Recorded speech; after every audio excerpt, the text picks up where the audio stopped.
2014 తర్వాత చాలా మరి అన్నామలై విషయానికి వస్తే ఏంటంటే ఆర్గనైజేషనల్ స్ట్రెంగ్త్ ఎంత పెరుగుతుంది, బూత్ లెవెల్ స్ట్రెంగ్త్ ఎంత పెరుగుతుంది అన్నది ఆ మేరకు ఓట్లు మారుతాయి. అన్నామలై కూడా చెప్తున్నటువంటి మాట ఏంటంటే నా లక్ష్యం 2024 కాదు, నా లక్ష్యం 2026. 26లో అసెంబ్లీ ఎన్నికలు జరుగుతాయి. అసెంబ్లీ ఎన్నికల్లో నేను ఒక కీలక పాత్రధారిగా కింగ్ మేకర్గా అవతరించాలి అన్నటువంటిది ఆయన లక్ష్యం చెప్తున్నారు. 2020 ఆయన లక్ష్యం ప్రకారం చూస్తే హీ హ్యాజ్ 2 more years.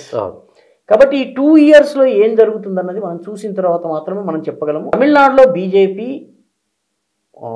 పొత్తు ఉన్న సమయాల్లో 2 సీట్లు గెలిచిందండి. ఒకటి కోయంబత్తూరు నుంచి రాధాకృష్ణన్ అని గెలిచారు, మంత్రి అయ్యారు. కన్యాకుమారి నుంచి కూడాను పొత్తున్నప్పుడే గెలిచారు ఆయన, పొన్ రాధాకృష్ణన్. ఆయన కూడా మంత్రి అయ్యారు. 2014లో ఈయన రాధాకృష్ణనే, ఆయన రాధాకృష్ణనే.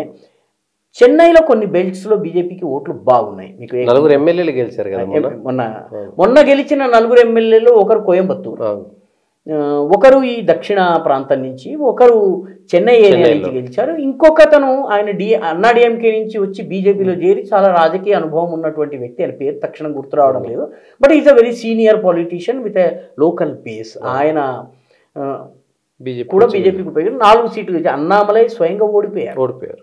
ఆయన పోటీ చేసిన స్థానంలో ఆయన 2వ స్థానంలో ఉన్నారు. 2వ స్థానం రావడం కూడా ఒక రకంగా క్రెడిటబుల్ అని నేను భావిస్తాను. సో తరువాత పంచాయతీ ఎన్నికలు జరిగినాయి.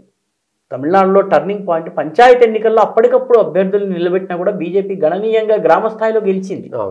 సో బీజేపీకి ఒక అనుకూలత ఉంది. అనుకూలతను ఓటుగా మార్చగలిగే ఆర్గనైజేషనల్ పటిష్టతని బీజేపీ ఈ 2 సంవత్సరాల్లో ఏ మేరకు పెంచుకుంటుందన్న దాని మీద అన్నామలైని మనం అంచనా వేయగలుగుతాము. అన్నామలై డెఫినెట్లీ బీజేపీని డబుల్ డిజిట్ ఫిగర్లోకి తీసుకెళ్లగలడు 2024లో, అంత మటుకు సందేహం లేదు. 2024 లోక్సభ ఎలక్షన్స్లోనే బీజేపీ డబుల్ డిజిట్ రావచ్చు. ఒక్క ఎంపీ సీటు గెలవకపోయినా ఓట్లు డబుల్ డిజిట్ కావచ్చు. బీజేపీకి ఉన్నటువంటి ఒక పెద్ద సమస్య చెప్తాను, తమిళనాడే కాదు అన్ని రాష్ట్రాల్లో కూడా నేను చూసిన అనేక రాష్ట్రాల్లో బీజేపీ ఎప్పుడు కూడాను ఈవెన్గా పెరుగుతుందండి. చాలా పార్టీలు ఎలా ఉంటాయంటే ఈ జిల్లాలో నాకు బలం ఉంది, ఈ జిల్లా నుంచి నెమ్మదిగా విస్తరిస్తాను. బీజేపీ అలా కాకుండా అన్ని చోట్ల పెరుగుతూ ఉంటుంది. ఆ పెరుగుతున్న కారణంగా బీజేపీకి ఈవెన్ 17-18% ఓట్లు వచ్చిన చోట కూడా ఒక్క ఎమ్మెల్యే సీటు పోవచ్చును.